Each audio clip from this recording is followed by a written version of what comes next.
May nangyari na pong saksakan dito. Oo, meron na. Tingin Tapos niyo ano, po ba na yung mga barangay po ay or police po respond effectively? ano naman, nagre-respond naman sila pagtapos na. Pero pag nandito yung gulo, wala sila. Kasi saka meron naman tayo dito volunteer na mga barangay. Hindi na pinapaabot sa mga polis. Pag ano po May mga ba, volunteer na tanod, pinapunta na agad. pag may ginawa po ba silang action, effective po ba or hindi? Like may nangyayari po ba? Kung effective, 1 week lang. Magulo na naman. Di mo kasi masasabi sa mga tao dito, marami kasi makukulit. Ano Hanggat po? hindi talaga tinatambayan dito, hindi talaga... Sino po yung naaapektuhan po talaga dito? Like yung mga bata po ba, matatanda, or in general po? Ano po, sino po yung halos mga lahat naman. Halos lahat. Kasi yung mga matatanda nire-reklamo yung mga bata. Yung mga bata naglalaro, nagre-reklamo yung mga matatanda. Kaya domino effect lang pag nagkakagulo dito. Okay po, thank you po. Thank you po.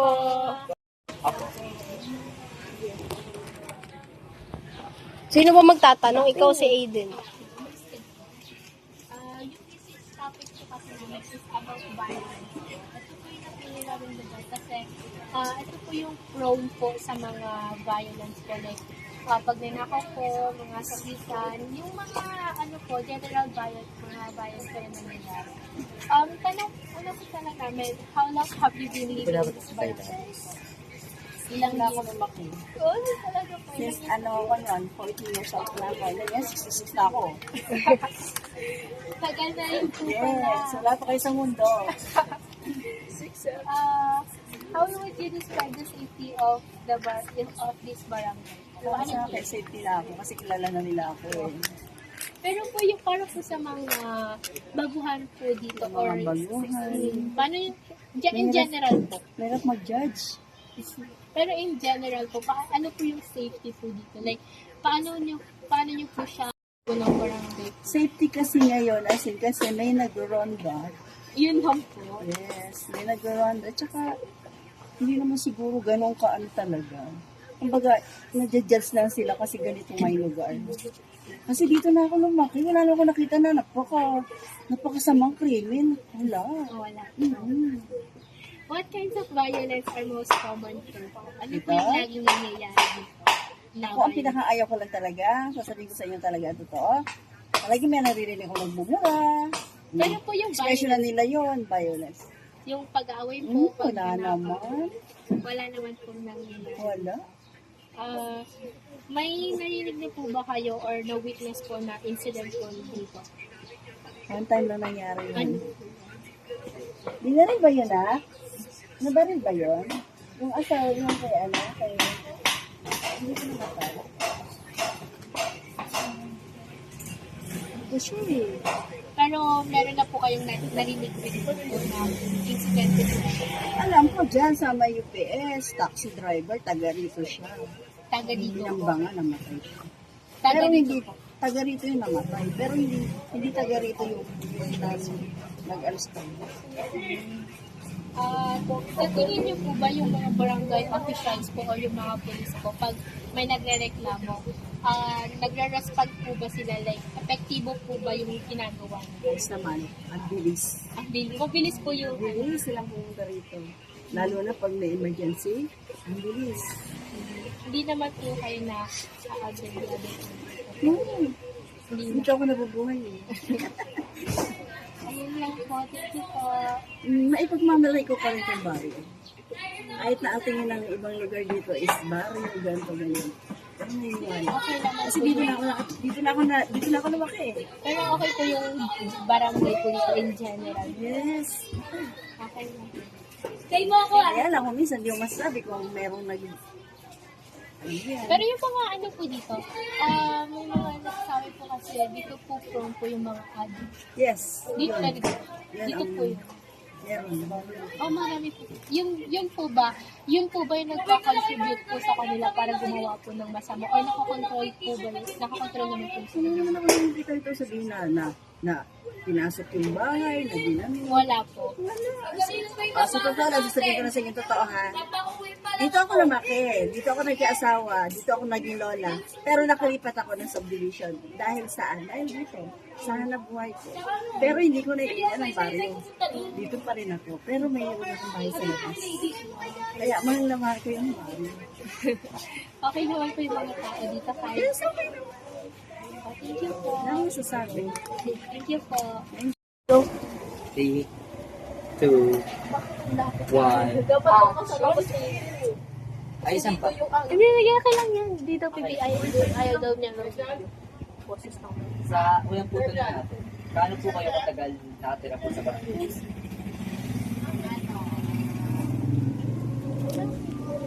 years old ako dito eh. 7? 57 na ako. 57. So, 50 years po. 50 years na po kayo dito. Ah, tagal na rin po. Ano na po, sa pangalawa naman po, paano niyo po ma-describe po yung kaligtasan po ng barangay na po? Ito pong barangay. Paano nyo po siya mailarawan? Like, paano nyo po i-describe po yung safety po dito? Kung sure na po kayo, safe po kayo Opo, dito. paano nyo po malalaman na safe na po kayo? Eh, sa tagal ko na dito, talagang masasabi kong safe ka. Sige po. Sa pangatlo naman po, anong mga kinds of violence yung common po dito? Kunyari po, fights, theft, domestic conflict, or mga bullying po. Ano po yung Common pinaka-common na nangyayari? Lagi pong nangyayari dito na violence po. Away, suntukan po, or Nakaw. pagnanakaw, bullying, Ano, away. Away? po. Sige po. Sa pangapat naman, Sa mga bata lang yun. mga bata. Sige po. Sa pangapat naman po, may narinig na po ba kayo or naka-witness na po kayo ng mga incidents ng violence dito po sa barangay? Kunyari po, may narito na po kayo na parang binugbog po sa harapan niyo po. Or Wala. narinig po, Narinig like lang po. narinig po na kwento. Ano po? Yung ano, yung bugbog. Yung bugbog. Bugbugan po talaga yung frequent po dito. Magulan, gano'n. Opo.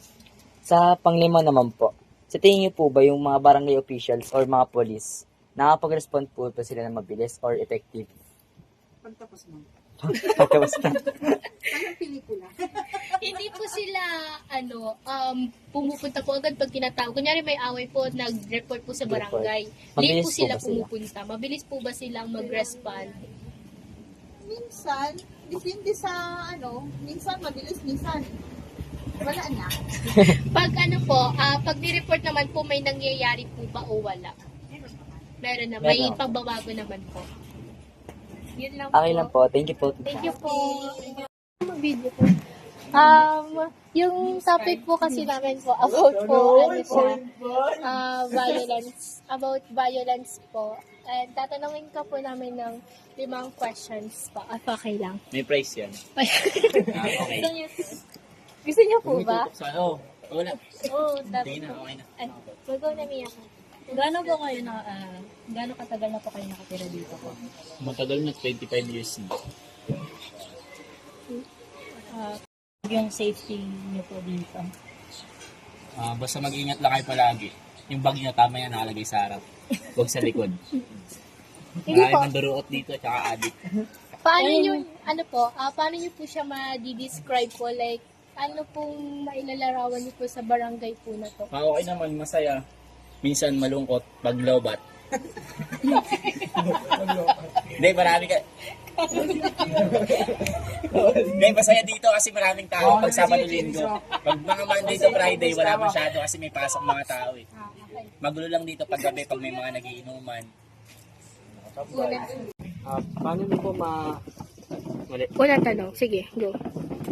paano katagal na po kayo nakatira po sa barangay na po? 2012. 40 years na po. 14. Magpo-14. Paano niyo po ma-describe yung safety niyo po sa barangay? Dito naman sa amin, sa tagal ko, one time na nakawan na kasi kami. Pero yung safety, depende na lang kasi lagi maraming madamang na lang. Oo nga po. Number 1 yun. Kailangan talaga yung mga gamit. Dahil dito, Opo. konting hindi ka lang makatingin, nawawala ang gamit. Yun yung ayoko dito sa akin. So, At ano po yung type po ng violence yung nakikita niyo po? Yung common po. Karamihan. Dito, halos karamihan pagnanakaw. Pag nanakaw po. Pero may mga suntukan po ba? O kaya Oo, mga pag nagsusundo ako ng estudyante, may elementary ako nanak. Mm. May one time na, hindi ko alam kung anong grade yun. Grade 5 yung pinanatan. Di na natin po. Pero yung common po talaga na nangyayari dito pag nanakaw po. Hindi talaga. Pagka, dumadaan lang sila. Tapos nawawala na po yung gamit. Amin nga, sa likod namin, alaga kasi ang asawa ko. Makit ng bakod namin. Pero, May bakod na yun. Pero yung mga insidente po, nakita niyo na ba po yan o narinig niyo lang po? Yung violence about dun sa naka-witness na po kayo, nakarinig na po. na nagnakaw. Opo. Neto lang, mga 3 weeks ago. Yung kuryente.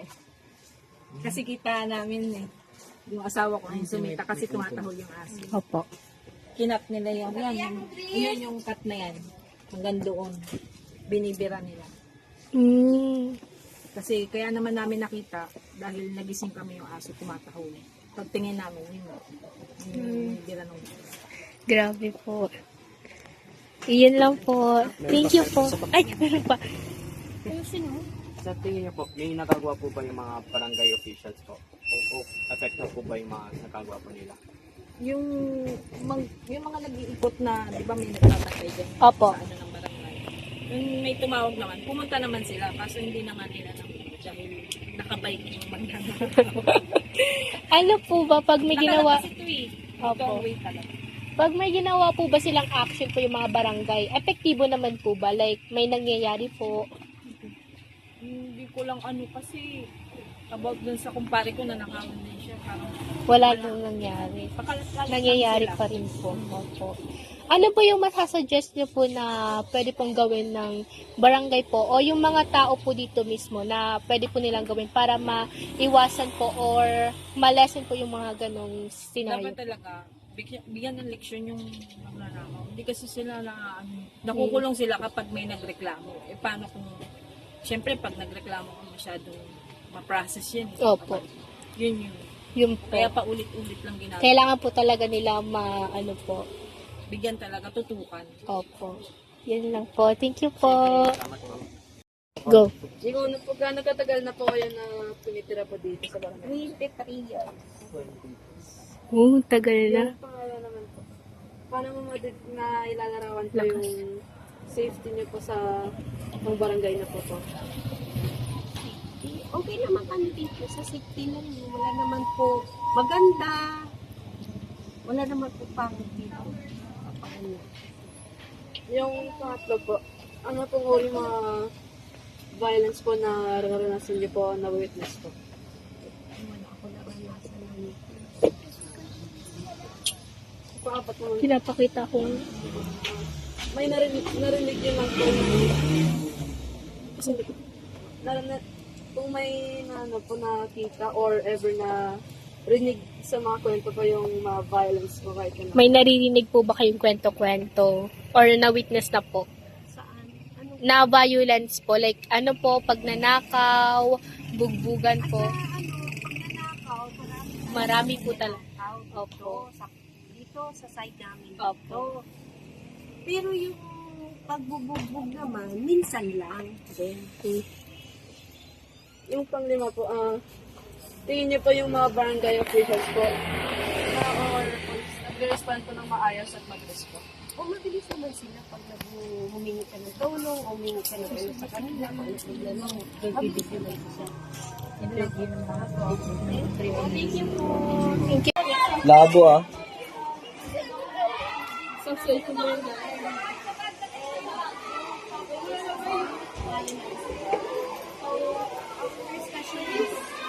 How long have you been living in this area?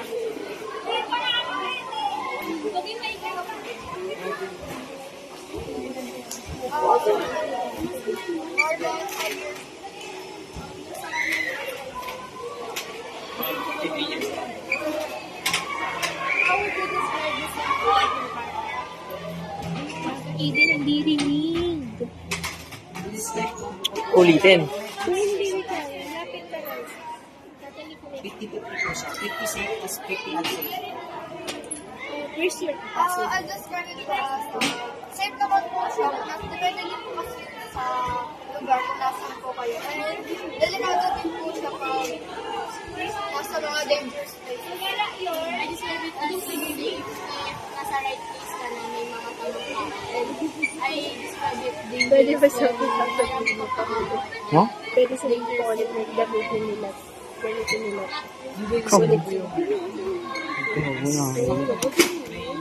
Ligtas din po na lugar po sa amin. Pero minsan, yung mga lugar dito naman, delikado din po. Number 2, what kinds of violence are most common to? Ano yung most common pong mga violence na nangyayari dito?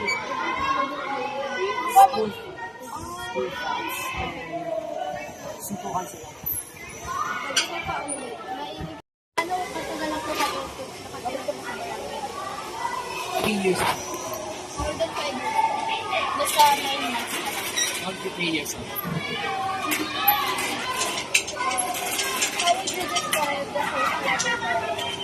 Ang ganda ako nito.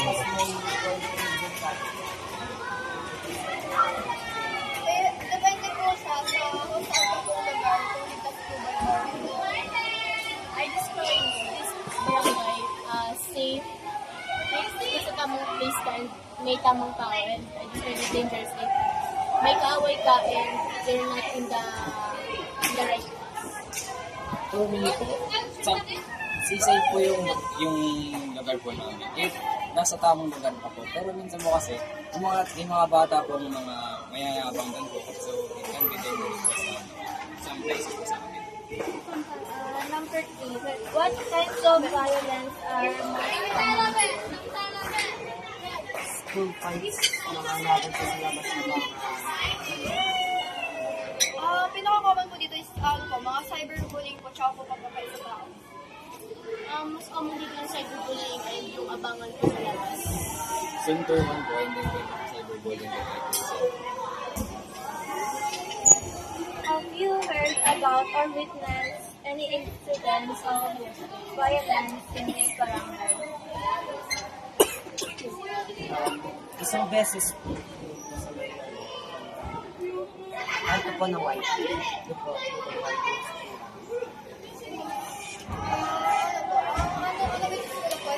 Sa school lang po, yung mga away lang po.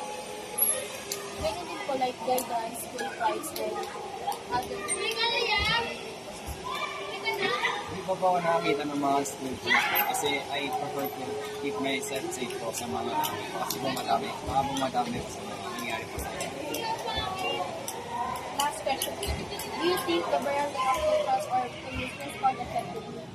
Why or why? Kung sa school po ba kasi, yung mga counselor po ba, like guidance counselor, nagkaiba sila sa like may ginagawa mo sa action para nangyayari. Or kahit yung outside school, like sa barangay mo mismo, anong ginagawa? Yes po.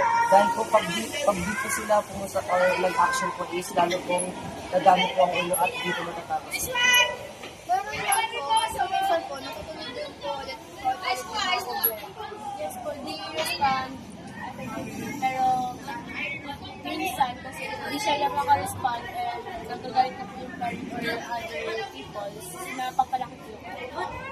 Yes po. Kasi napapatigil na ng away. Kasi paano mo po, pag di po nila napigilan ng away, pwede po itong lumala sa mga bagay po na nakasa mga sa estudyante po po. Pwede po lumala.